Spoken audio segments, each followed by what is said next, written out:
Por tudo que aconteceu nos últimos meses, no mundo inteiro, o ano de 2020 já merece um capítulo à parte na história da humanidade, né? É um ano que se configura como um ano histórico para a sociedade e para as instituições.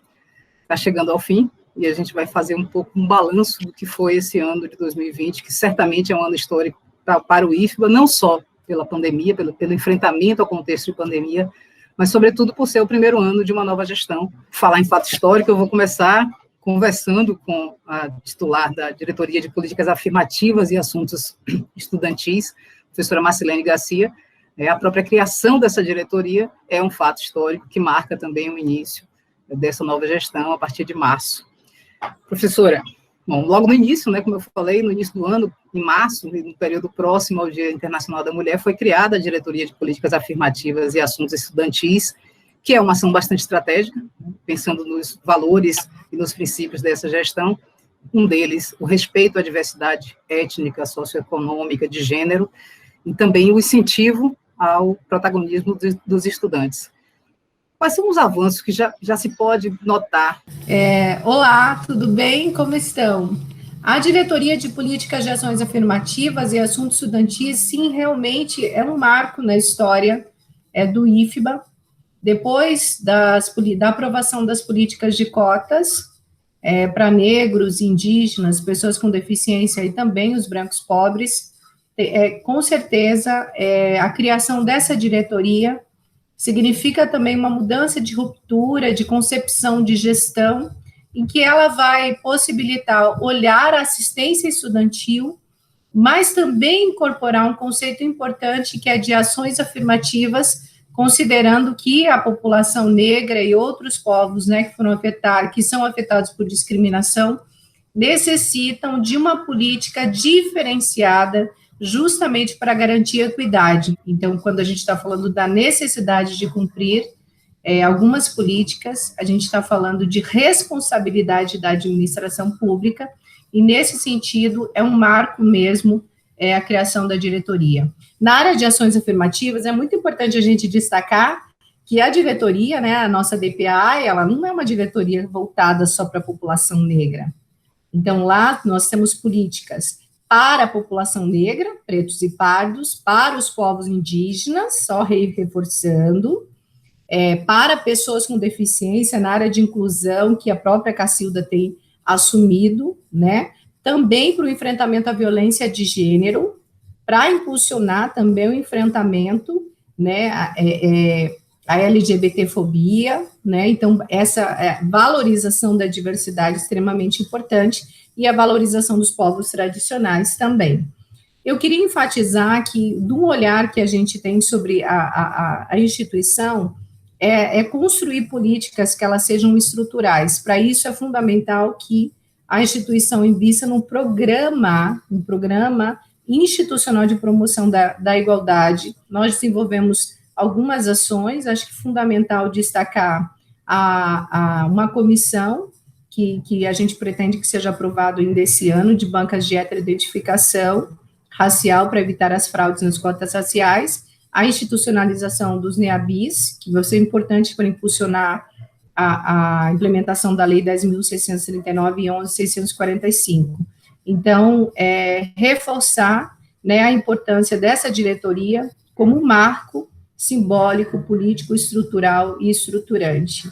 Obrigada, professora Marcilene Garcia, pelas informações, pela análise. Agora, eu queria falar um pouquinho sobre pesquisa, né? Conversar com o pró-reitor Jean Carlos Lapa. O IFBA tem mais de 100 grupos de pesquisa, né? Tem pesquisadores e pesquisas excelentes, mas aqui e ali a gente ouve um depoimento ou uma percepção de que precisa extrapolar os muros, essa pesquisa precisa ganhar mais visibilidade. Então, eu queria ouvir um pouco sobre o que foi feito, né, nesse ano e qual é o posicionamento, a visão da gestão da área de pesquisa, pós-graduação e inovação, com relação a essa maior visibilidade, né, essa transcendência da pesquisa do IFBA para a sociedade. Obrigado, Bárbara, pela pergunta. Essa pergunta ela nos faz refletir sobre o IFBA enquanto uma instituição de pesquisa. Então, o início da pesquisa no IFBA indica que ela tem início ali por volta dos anos 90, quando a gente passa de uma condição de escola técnica para o Cefet. Então, se a gente analisa, por exemplo, as produções acadêmicas da comunidade de pesquisa do IFBA, a partir dos anos 90, ela começa a crescer em função dessa mudança de institucionalidade. Mas para a gente falar um pouquinho sobre essa extrapolação da pesquisa no IFBA para além dos muros do IFBA, é importante que a gente faça primeiro um processo de autorreconhecimento. Então, a gente ainda não se conhece. A grande verdade é essa, nós temos, de fato, uma grande comunidade de pesquisadores, mas essa comunidade ainda não interage entre si, ela não tem ainda um processo de autoconhecimento. Então, eu destacaria esse ano, esse primeiro ano de trabalho, 3 ações importantes em que a gente identifica esse processo de autorreconhecimento do que a gente faz enquanto pesquisadores. No início do ano, a gente iniciou uma série de seminários dos nossos grupos de pesquisa. Nós convidamos aos grupos de pesquisa do IFBA para expor a conjectura de cada grupo, qual é a concepção do que a gente tem feito. Então, até então, foram 17 grupos que apresentaram os seus seminários ao longo desse ano, aí distribuído em mais ou menos 7 campos.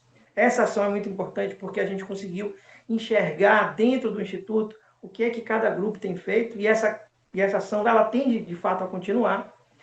Em um segundo momento, nós ampliamos o nosso seminário de iniciação científica para um formato de congresso. Isso também possibilitou, para além de falar das pesquisas feitas no âmbito da iniciação científica e tecnológica, para falarmos também da pós-graduação, da inovação. Então, esse modelo de congresso, por exemplo, esse ano, tivemos a grata satisfação de termos 1.084 inscritos. Quer dizer, essa visibilidade é muito grande, não só com convidados externos, mas também com a própria comunidade interna. Então, esse formato de congresso teve muito sucesso, pelo menos até então, nos resultados que avaliamos. E, finalmente, não menos importante, a gente conseguiu também implantar o nosso repositório institucional. E esse é um equipamento muito intenso para uma comunidade de pesquisa. Por quê? Porque, além de ser um equipamento onde a gente começa a ter uma memória registrada da nossa instituição, a gente passa também a nos identificarmos, a criarmos um modelo de autoidentificação. Então, esse repositório institucional ele vai trazer uma indução à criação de uma identidade enquanto instituição de ensino, de pesquisa e de extensão. Portanto, essas 3 ações, elas corroboram entre si para que a gente faça um processo de autoconhecimento. Para quê? Para agora a gente começar a interagir internamente e daí a gente começar a fazer essas parcerias mais externas. Obrigada, professor Jean Carlos. A gente está falando de ensino, de pesquisa, de inovação, mas lembremos que o IFBA é administrado, né? Então tem uma área que também é um coração importante, né? É um órgão importante aí desse organismo maior que é o IFBA, que é a área de administração, né? Então, pensar um pouco, eu queria ouvir Fábio, pró-reitor de administração do IFBA, sobre estratégias, sobre, na realidade, quais as adaptações e quais as adequações que a área de administração precisou fazer e precisa fazer, e, sobretudo, fez ao longo deste ano de 2020, para dar conta, né, para dar esse suporte, né, essa área de apoio ao funcionamento de uma instituição da capilaridade e da magnitude do IFBA. Então, o que é que você destacaria, Fábio, aí, como, digamos, o grande desafio, ou a grande realização, lembrando, eu acho que é importante a gente lembrar sempre isso, né, que todas as realizações das quais os senhores vão falar e as senhoras vão falar aqui, elas se materializam pela dedicação dos servidores e das servidoras do IFBA também, né, ainda que sob a liderança desse conjunto de gestores que aqui estão falando com a gente. O ano começou com muitos desafios, né? Já de início, tivemos um problema com a Unimed, né? Um problema que já vinha se arrastando. Ela simplesmente parou de atender os usuários, né? Então, nós enfrentamos definitivamente o problema, né? Aplicamos multa de mais de 2 milhões de reais à Unimed, suspendemos de licitar com o IFBA, né?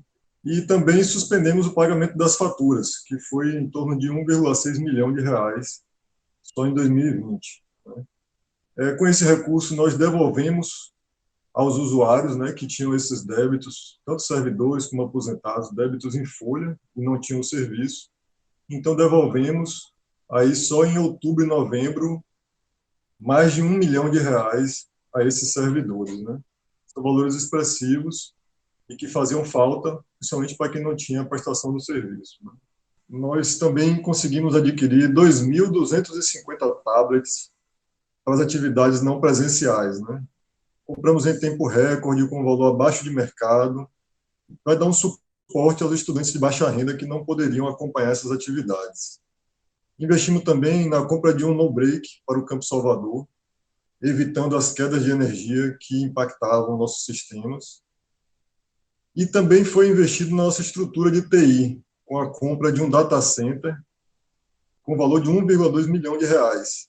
O IFBA teve uma redução no seu orçamento e recebeu muito pouco recurso para investimento, aquele recurso que é utilizado para a compra de equipamentos, para obras, né? Então, com a suspensão das atividades, nós reavaliamos todas as despesas do IFBA. E foi possível calcular a economia com energia, com água, né, com serviços, impressão, etc. E com essa economia, nós solicitamos alteração do orçamento do IFBA para recurso de investimento. E foi possível levantar 5 milhões de reais para investimento na estrutura do IFBA.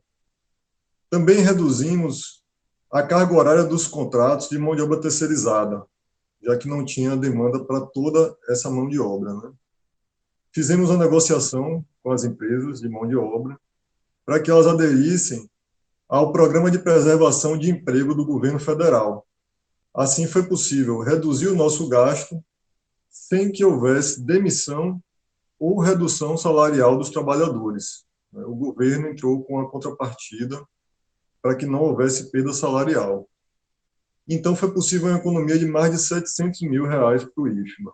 Tá?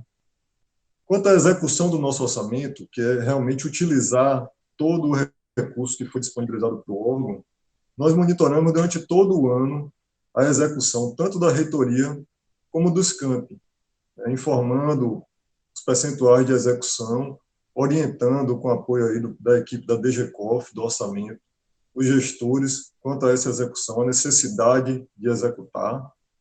E nós conseguimos concluir o ano com a execução de 100% do nosso orçamento, né?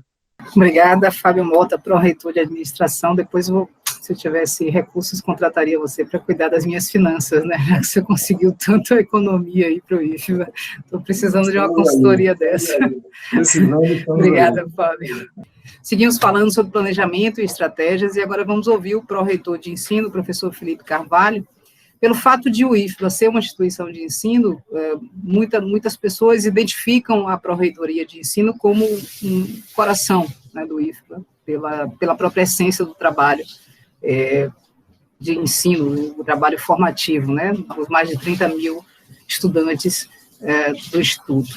Como é que a PROEM projetou esse primeiro ano de atuação e o que é que foi possível fazer no ano tão desafiador e tão atípico quanto 2020? Bem, Bárbara, 2020 foi realmente um ano bastante desafiador para todos nós que estamos na Pró-Reitoria de Ensino, que estamos na reitoria, né? Foi um primeiro ano de gestão, onde efetivamente nós conhecemos melhor o potencial da estrutura administrativa e acadêmica, né? Foi um momento em que a gente pôde conhecer melhor a nossa equipe de trabalho, e, ao mesmo tempo, né, foi um ano desafiador por conta da pandemia que, a partir de março, afetou decisivamente a nossa organização acadêmica no âmbito do IFBA.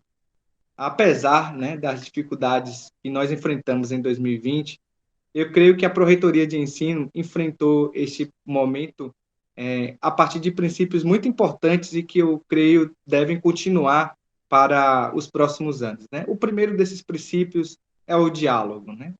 Para enfrentar as dificuldades ordinárias, mas também aquelas que vieram da própria pandemia, nós buscamos reforçar o diálogo com órgãos coletivos, criando espaços coletivos também. Esse foi o caso, por exemplo, do Fórum de Diretores e Diretoras de Ensino, que hoje se torna um dos ambientes coletivos mais férteis para refletir sobre a experiência acadêmica nos 22 campos da instituição. Também um dos princípios importantes e que deve ser reforçado nos próximos anos é a valorização da experiência do ensino. Nesse sentido, nós queremos destacar uma proposta que foi muito importante, que é o edital de projeto de ensino, onde nós ofertamos 65 bolsas para todos os campos do IFBA, né? E, por fim, eu acho que a dimensão da Pró-Reitoria de Ensino no contexto da pandemia nos trouxe a tarefa de andar de mãos juntas, né, com os nossos servidores. E foi nesse sentido que organizamos cursos de capacitação que visavam fortalecer, né, capacitar de forma inicial, muitas vezes, os servidores e servidoras que iriam entrar nas atividades não presenciais emergenciais. Nós acreditamos que atividades acadêmicas deste porte poderá